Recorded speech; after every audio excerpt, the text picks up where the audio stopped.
হ্যাঁ, জানি, জানি, জানি। চিকেনের একই রেসিপি খেতে, খেতে তোমরাও বোর হয়ে গেছো, আমিও বোর হয়ে গেছি। তো আজ তোমাদের জন্য নতুন কিছু নিয়ে এলাম। হাই এভরিওয়ান, সবাইকে নতুন একটা ব্লগে ওয়েলকাম। আজ আমি বানাতে চলেছি হচ্ছে চিকেন দো পেঁয়াজা। চিকেন কষায় যেসব মশলাগুলো লাগে ঠিক সেই মশলা, যেমন আদা, রসুন, জিরে, ধনে, লঙ্কা গুঁড়ো, হলুদ, টমেটো কুচি, নুন, এগুলো দিয়েই হবে। আর এই রান্নাটা না জলটা খুব কম লাগবে, কারণ চিকেনের নিজস্ব জলেই রান্নাটা হয়ে যাবে। ভালো করে মশলা কষিয়ে নেওয়ার পর দিয়েছিলাম চিকেনটা কষে যাওয়ার পর দিয়েছিলাম হচ্ছে কাশ্মীরি লঙ্কা গুঁড়ো, ওটাকেও ভালো করে কষিয়ে নেবে। আর এই রান্নার মেন যেটা হচ্ছে সেটা হচ্ছে কাজু কিশমিশের পেস্ট, এটা দিলে খেতে আরও সুস্বাদু হবে। দেন এটাকেও অ্যাড করে দিলাম।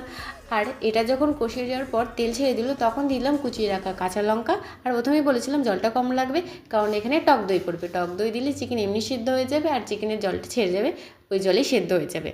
তারপরে দিয়েছিলাম কেশরি মেথি পাতা। এটাকে ভালো করে দমে দিয়ে অন্য একটা কড়াই করে নিয়েছিলাম মৌরি ফোড়ন দিয়ে কুচিয়ে রাখা পেঁয়াজ আর টমেটো ভালো করে ভেজে এরকম চিকেনে অ্যাড করে দিয়েছিলাম। এটা যতক্ষণ সেদ্ধ হচ্ছে ধনে পাতাটা দিয়ে দিলাম। দেন এটা আমি সার্ভ করেছিলাম রুমালি রুটি দিয়ে। এই ছিল ভিডিও, ভালো লাগলে লাইক আর সাবস্ক্রাইব।